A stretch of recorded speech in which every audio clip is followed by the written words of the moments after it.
This is BBC World. Now, Asia Today.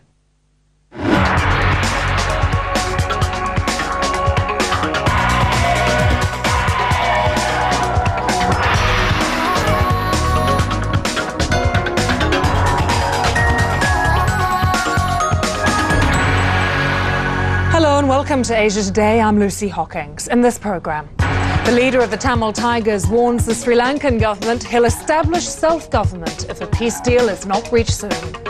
Using music to spread a message of peace, Nepalese musicians tour the war-torn country to encourage the ceasefire.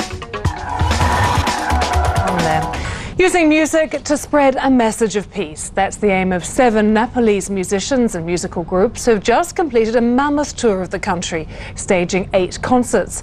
Their tour was planned long before a current ceasefire by Maoist rebels, but they hope the concerts will persuade the rebels to extend it and the government to reciprocate it.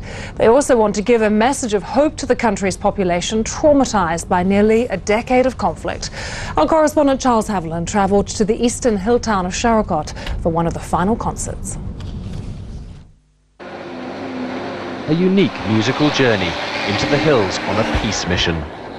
It's already been 2 gruelling weeks on the road for Amrit Gurung and his band Nepatya, and for the other musicians in the convoy's other buses.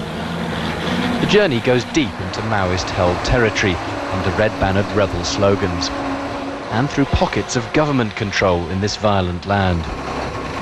Amrit says the concerts seek to conquer people's fear of both armed sides, the fear that stops them from simply moving around. Whenever we do a program, concert, people have a chance to come to the towns to see the people and some movement around the town. So I think our concert gives some positive message to the people, those who are scared.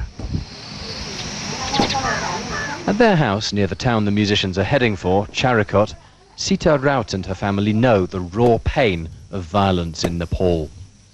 Sita's husband, a postman, was shot dead by the army. The military said they'd mistaken him for a Maoist and later apologised. She finds some comfort in the musicians' visit. I'm suffering. Every time my parents-in-law remember their son, there is sorrow and pain. There are tears in every eye in this home. I want to go to the concert.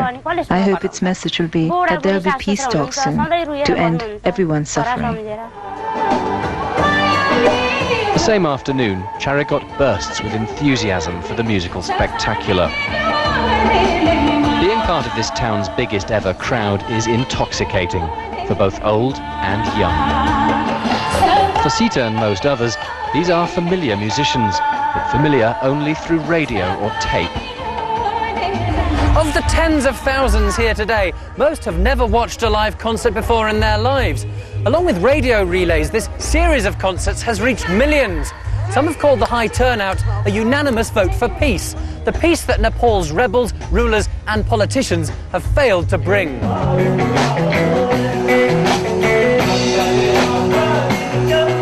This town can forget the violence it's been through, for now at least, and it hopes more permanently. A hope that's shared along the route of this concert tour and well beyond it. Charles Haviland, BBC News, Charakot, Nepal. That's all from this edition of Asia Today. Thanks for joining us.